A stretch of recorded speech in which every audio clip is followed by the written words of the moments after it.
pavements, shelters and advertising boards. Stay tuned and all will be revealed.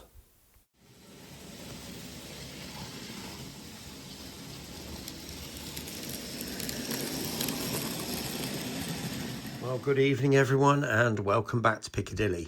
Now, I've gone ahead and done a few bits since the last time you saw it. The main one being on these pillars.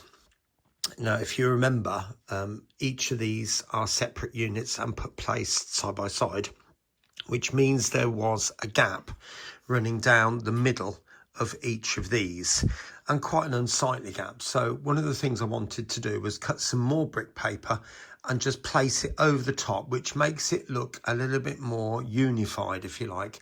And I've also gone ahead and done the top bit up there as well. So there's obviously two separate pieces in each of those. But now the other part of it as well, when I come to ground it into the pavement, it didn't always look the neatest. So what I decided to do is just put a bit of foliage around the bottom of each one. And so you got a few weeds growing out from around each of the pillars. And obviously where you've got a flat piece of wall, there's some more weeds there, that type of thing. I've also gone ahead and done some work on the pavement. I used a scalpel blade. Every 5mm drew a very faint scratch, and then again this way in each one, just to draw out the slabs, and then gone back in after that and then painted slabs varying colours every now and again. And I think the overall effect has turned out quite well. So my next job then is to start thinking about the path that goes up through the middle where the bus stops are going to be. Now, in a previous video, I did say this would have to be quite narrow, purely because I've got to get 2 lanes of traffic in here so buses can pass each other, but also enough for the buses to pull in and 2 lanes of traffic just here, which would make that pavement quite narrow. But I also posed a question, should I include lay-bys? Now, this is a nice surprise. Tornado. Now, I've not seen that in the flesh either.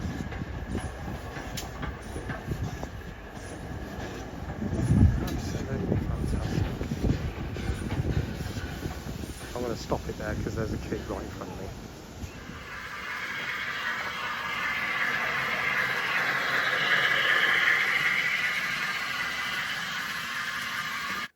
Okay, so this is what I'm thinking. Now, don't get worried in the fact that there's a bus at every bus stop. That won't be the case on the final thing. But to work out the arrangement of where each bus bay has got to go and each shelter has got to go, I do need to do that.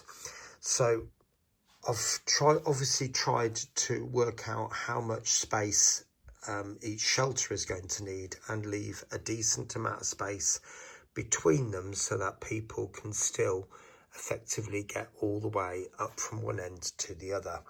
Now, I have to make some compromises, I'm afraid, and if you were to catch this particular B network bus here, you'll notice there is no shelter there, and I don't think I should try and squash one in. I'd rather keep it a little bit more open than that.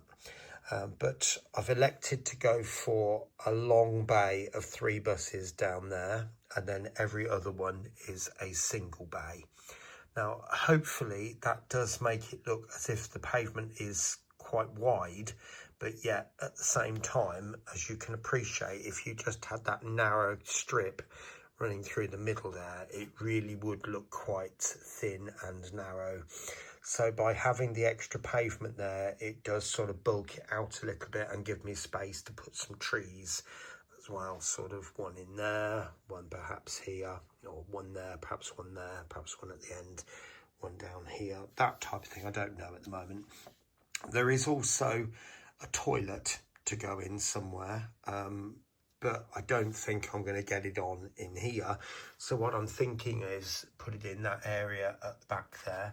I am thinking of making this a grassy bank, but there will be a pavement coming across here, maybe a few car parking spaces both sides, and maybe the toilet can sit slightly to one side or even in front of that bit of wall or something. I don't know, I'll have a think. but they're certainly getting on with it. I'm going to take a bit of a break now, I think, and I'll get that cut out soon. Let's have a cup of tea.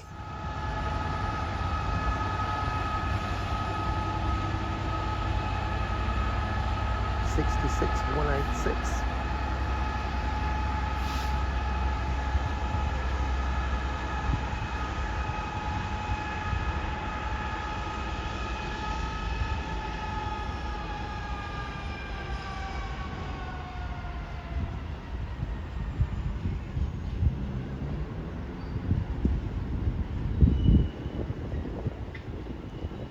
There it is, getting very close to the end result now. Just give you a bit of a pan across. And you can see the little car park installed there by Greg's. I'll tell you about that bit shortly. But what have I done in this video? Well, extra bits of brick paper over all of the flat columns, if you like, to make that look like one whole unit, and then installed the pavements, both pavements, and then bed that down onto the pavements.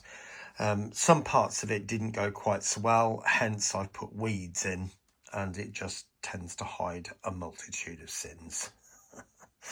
But as you can see from the pavements, then I went in with a scalpel and sort of scratched in all of the slabs. And this is me and my idea. I just wanted to paint the curbstone a slightly different colour to make it stand out a little bit more. I just quite like that, that's all. But anyway, after that, then it was a case of finishing off all the bus shelters.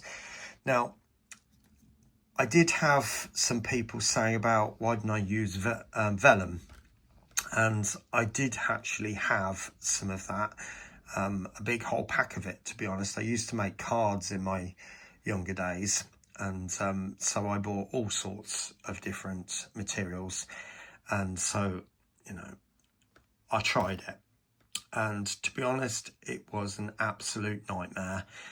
It was too thick, basically, and although I got it to curve, it wouldn't stick properly, so I had to put clamps on it, and well, it all crinkled up basically, and it looked an absolute sight on every single one, and it was a nightmare getting it all off, to be honest. So I went back to the greaseproof paper, which is a lot thinner, and I literally just curled it, and it just sat on top, no problems at all. In fact, it dried within, you know, about 30 seconds, just holding it with my fingers. And then it was a case of going in with some black vinyl and then just putting these bars on over the top. Now, this toilet is actually there. It's not exact, but it's, you know, it's just a representation. And I'm going to put that just behind that bus stop. When I originally, that one's fell over, just sort that out, there we go.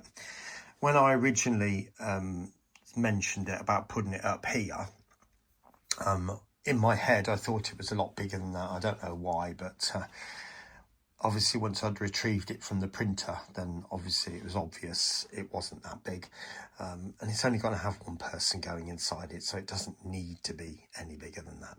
So what is going to happen next? Well, as I said before, I think I can finish this in the next few days, and the biggest thing is road markings, and there's lots of those different sorts. So obviously in each of these bus bays there's going to be a rectangle, which is yellow dotted lines, and it says bus stand in every single one of those, and I'm trying to work out the best way of doing that at the moment.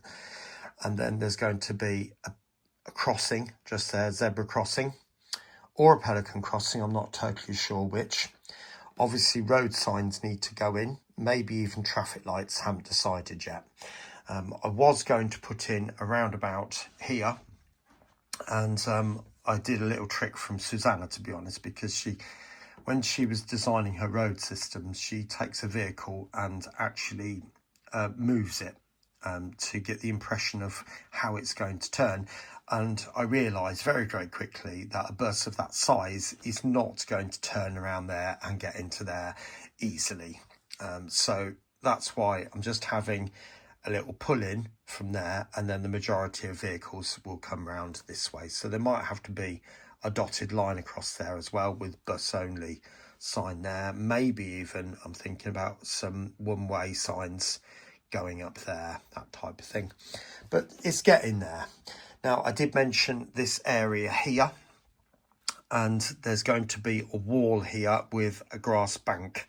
Now, the reason I say that is because we've got this colour change here, and it bugged me. As soon as I saw it, I thought I can't really leave it quite like that. Actually, that seems to have moved a little bit, but I'll push that back later.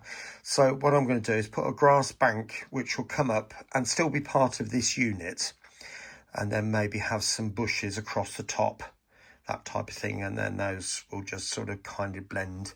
Maybe even a tree at the top here. I'm not sure at the moment, but that's going there. I've also got some extra detailing parts. I haven't managed to do them yet, but you can see some very tiny bins, and they will go along that pavement, the odd bit here and there. There's some railings to go up here as well, and maybe one or two other bits which I've forgotten. But I'll have another look at the actual street, and we'll see if there's anything else. All double yellow lines down here, I nearly forgot those. But, you know, all of these things will get done. Oh, one last thing I've forgotten here. Inside there, and also just there, is the actual tunnel section, which is going in there, and that will just take away that view from those very ugly wires. That's what I've just put a little black bag in there, to be honest, glasses case bag, just to hide the wires, because the window is making them more and more obvious. But anyway, we're getting there. So as I said, all the trees. There's so many more things to do, but none of them are massive things.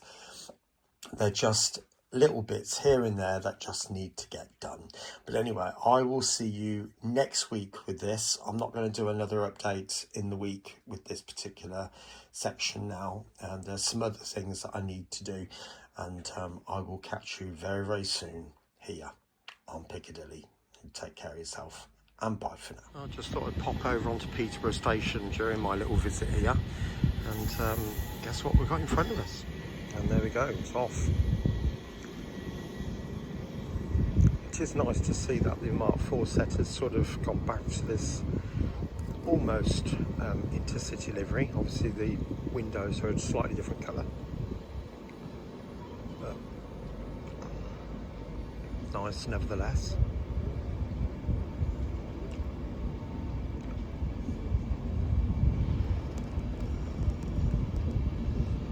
We'll do that, and then I'd like to see. Oh, sounds like the 91's coming now.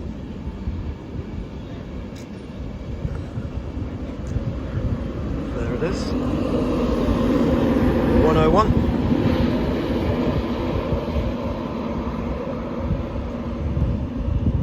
Oh, Flirt and the Class 700. Come on.